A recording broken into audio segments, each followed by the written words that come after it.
Hey everybody, it's Wendy. Welcome. I have a really cool card for you today. This video is super long, so I hope you can just bear with me and sit back, enjoy it, grab a cup of coffee, because I have a lot to show you. All of the supplies for this video are listed in the description below or over on my blog, so you can check those out there. Before I get started with the actual video, I wanted to show you these bags that I have from 31. I recently signed up to become a 31 consultant. I know, I'm crossing over to different stuff, but not really. I use these bags for my business constantly, and it just started making sense to me that I should sign up and get the discount from them because I really like to give these bags as gifts. So the one you see here on screen is a travel bag that I use to put stuff in for when I'm going to like my daughter's sporting events and stuff, and I will use these to take stuff with me to color or to craft or work on, and this bag is phenomenal. This is part of the reason I signed up, is because I wanted to be able to show these bags to you and link to them and all of that kind of stuff, and I want to be able to give them as gifts to my team members, and I just thought it would make good sense for me to pay a little less for them. So if you're interested in any of the bags, you can purchase them through the links over on my blog.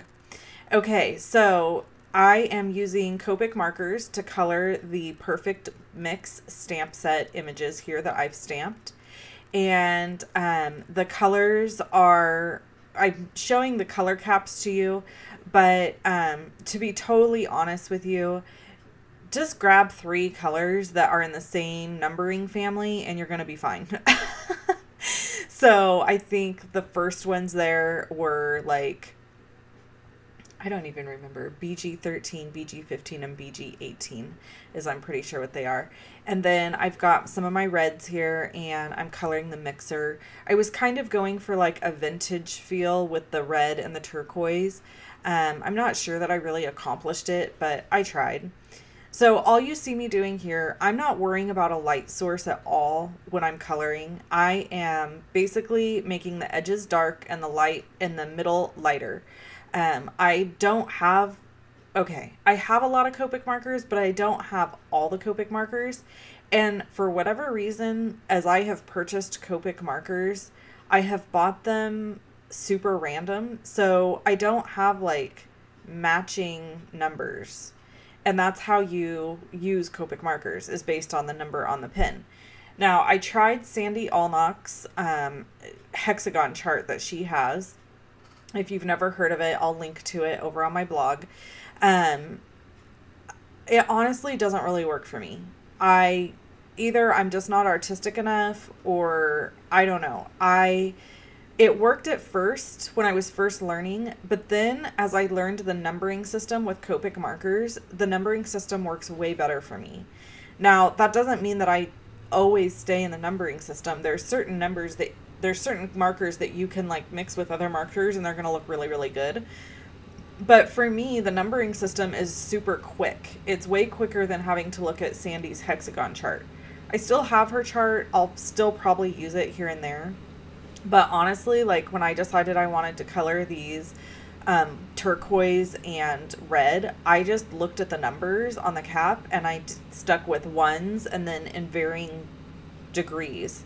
So like I said, the BG13, BG15, BG18. So it's like they progressively get darker, but the 1 indicates that they're all going to be like the same tone, if that makes sense. So right here, I went outside the line a little bit and I used my colorless blender to push that color back in. So of all the stuff that I colored here today, my very favorite thing and the thing that I was most proud of were my eggs. You'll see why when I get to them. So I have chickens. We have 9 chickens, and they are egg laying machines. And so that's part of the reason I bought this stamp set, because it had the eggs and it said "you're 1 in a dozen" is the sentiment that goes with it, and I thought that was super cute. And of course I had to make the batter inside this bowl chocolate. There's a little side note for you. Okay, so I had to take a drink of water there. on the eggs, I used really light YRs, and I'm just blending. I'm just going to start with my lightest YR and go to my darkest, and out of these three, I mean, and I just did my shadows kind of at the base of the eggs and left the top of the eggs lighter, as if the light source was coming down from the top. I'm not very good at light source. I don't quite understand. I understand the concept of providing a light source, but I have a really hard time knowing where the shadows would hit. And I think that that's something that just takes practice. Like, the more you do it, the more practice you get at it, the better you are at it. So for me, I just kind of blindly color. I'm like, I'm going to shadow these areas and make it look cool. And at the end of the day, there's nobody that's going to look at this card and be like, well, I don't want this card because she put a shadow on the wrong place. I mean, come on. It's a card. I think that that's something we get wrapped up in, especially people like me. I'm a very type A personality. Shocker, I know. You're probably falling off your chair. And so I think type A personalities tend to struggle a little bit with art because we want a rule or a way to do something that's like tried and true every time. And that's really not how art works. It does. There are rules with art, but it's also about being creative and letting go of those rules that makes your talent fabulous, right? Not being afraid to just experiment. Part of my fear of experimentation that I have discovered recently, I finally kind of had this aha moment, was that I have very limited time to craft and create. So if I experiment with something and it takes me a half hour and it screws up and it looks like crap, I may not have a blog post or a video for you guys then, because that half hour might have been the only time I had to create something amazing to put on my blog. And so if it's a total flop, then I feel like I've kind of wasted that time, if that makes sense. So part of my fear of experimentation and just sitting down and playing is that I just don't have the time to do that. So I have to kind of be strategic in what I'm doing so that I end up with a finished product. I really hope that someday this is no longer the case, because there are so many times I want to just sit down and just play that, and I just can't. So I'm a dummy. I meant to leave a little white rim around this bowl, and the moment I started cutting it, I cut right next to the black line. And in doing that, it made it to where I had to just suck it up and cut next to the black line all the way around. So I was kind of annoyed at myself that I did that, because I really wanted a little white edge. And there's a picture on my blog of another shaker card that I made using these with different colors that has the little white edge. So you guys will have to tell me which one you like better. So I cut all my pieces out, got them all prepped, and then I needed to stamp my background. So I'm using the birthday delivery stamp set, which is a brand new stamp set that will be available June 1st, most likely. I'm not 100% sure. There has been a little correspondence from Stampin' Up saying that there could be a delay with this set. So we'll see.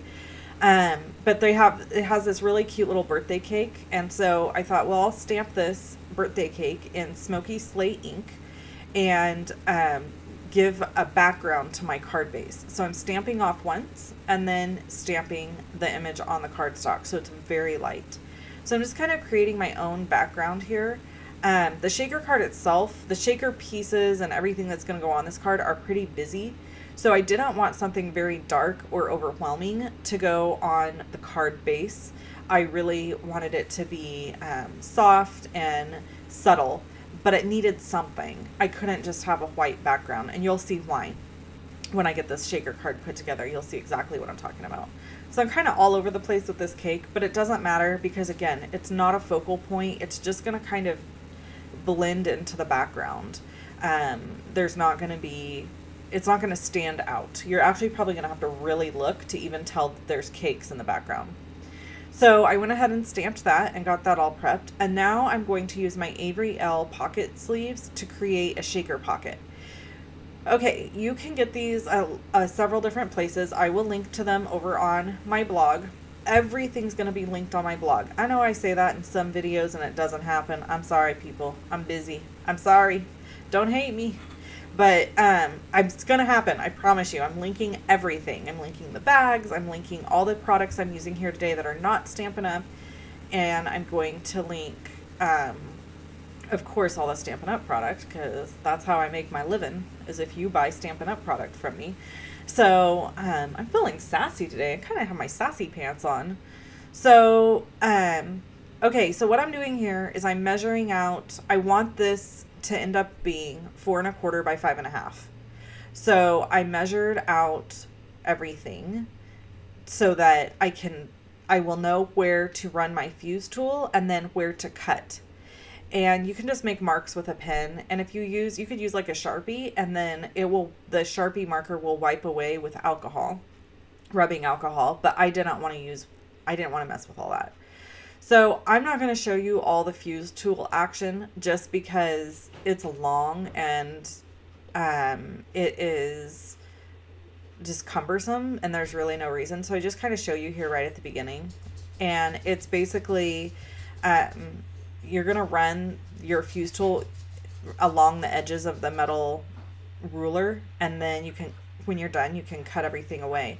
I went around all 3 edges, even though 2 of the edges were already closed, because I didn't want 2 sides of my shaker to look like they weren't, I don't know, cohesive with the other sides. So you have to leave an opening at the top. Make sure you do that. Otherwise you can't put your shaker bits into the card. So I have these turquoise shaker or sequins, and then I've got some red sequins. And I buy a bunch of my sequins at this little local gift shop, and it's called Claypool's Market. And they have this teeny tiny crafting section, and they sell these big packets of sequins for super cheap. These were $1. It was $1.99 for like a square pack of sequins. You can find the same ones on Amazon, actually, that they sell, but they're more expensive. So I'm happy to link to them as well. Okay, so here you can see how slow I'm moving with the fuse tool. Either I'm a complete moron, or people who show the fuse tool on their videos are speeding the video up, because I can't get the fuse tool to fuse if I don't move super slow. That's why I wanted to show you in real time. And then even here, you can see I'm checking it, because I just struggle with this tool. It does not always fuse for me. And I'm sure it's operator error. It's probably me.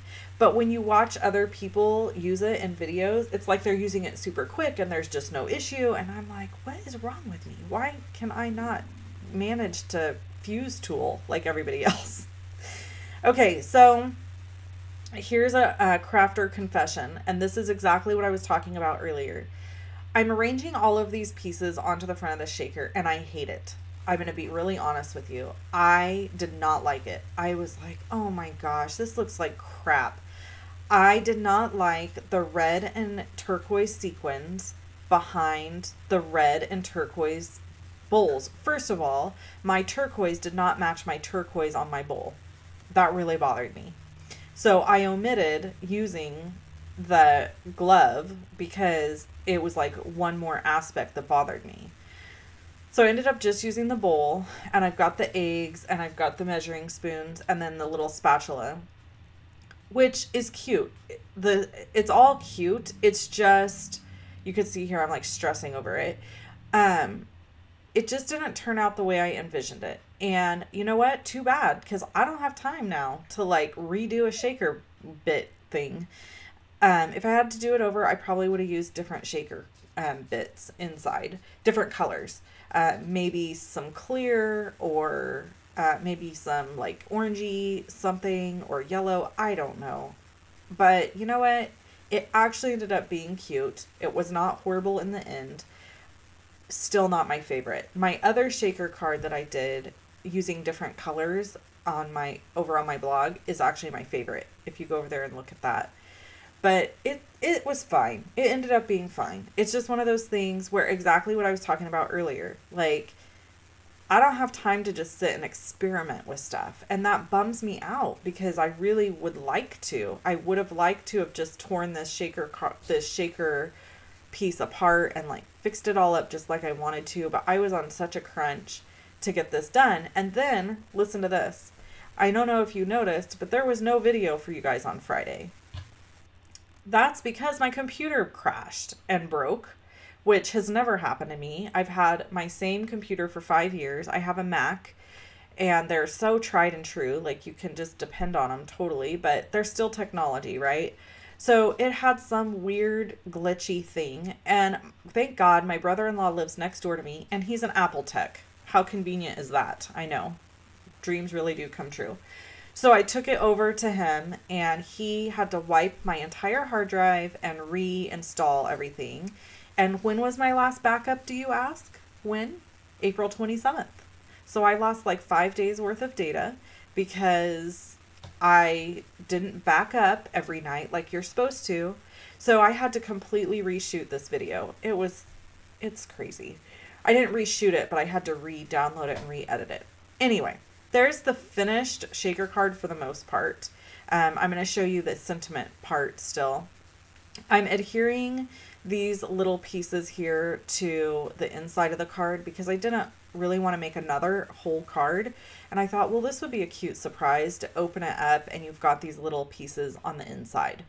I'm sending this card to my friend Laura, who is really like probably my best friend in the whole world. And well, you know, I have a few like that rank up there, but Laura and I are really close. She gets me really well. And so I am sending this to her as a thank you because she helped me do something and I just needed to thank her. So I stamped your 1 in a dozen on a piece of vellum for my sentiment, and I'm stamping in Memento Tuxedo Black ink, and then I'm using clear embossing powder over the top of it to kind of emboss this and make it hold on to the vellum because stuff doesn't dry really well on vellum. You have to use a pigment ink on vellum. And I didn't feel like getting my pigment ink out. I had my Memento right next to me. So then I'm just trimming this away and I'm going to, I had already heat set it. I just cut that out because this video was so long already. And then I'm going to do little fishtail ribbon things at the ends. So that ends up being my whole shaker card. I'll show it to you here at the end. So if you need any of these products, I would love it if you purchase them from me in my online store. You can, again, the link to my blog post is in the description below. The Stampin' Up! Supplies will be linked below. All the other supplies will be linked over on my blog. So you'll have to go to my blog to get those.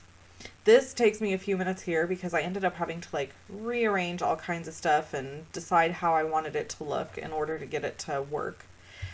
Which is cool because that just gives me more time to chat with you guys and finish up what I was saying.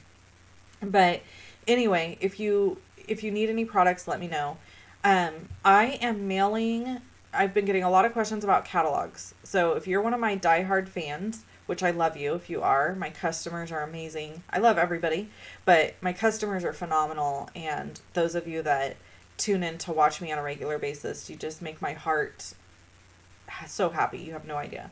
So that means that you probably are watching all the way to the end of this video, which means you're probably a customer. And you're going to get a free catalog from me. I've had a lot of emails about when. Okay, listen people, I just got the catalogs Thursday. That's it. I've only had them since Thursday. So I have to label them. I have to add all my little flyers into them and stuff like that. So they're going to get mailed out probably the end of the week. So start looking in your mailbox near the end of the week. Okay, we are finished. Isn't this fun? I just love how this turned out. It did make me happy in the end, and I wasn't so hard on myself after all. Okay, so if you want to see other videos from me, click on either one of the videos you see here.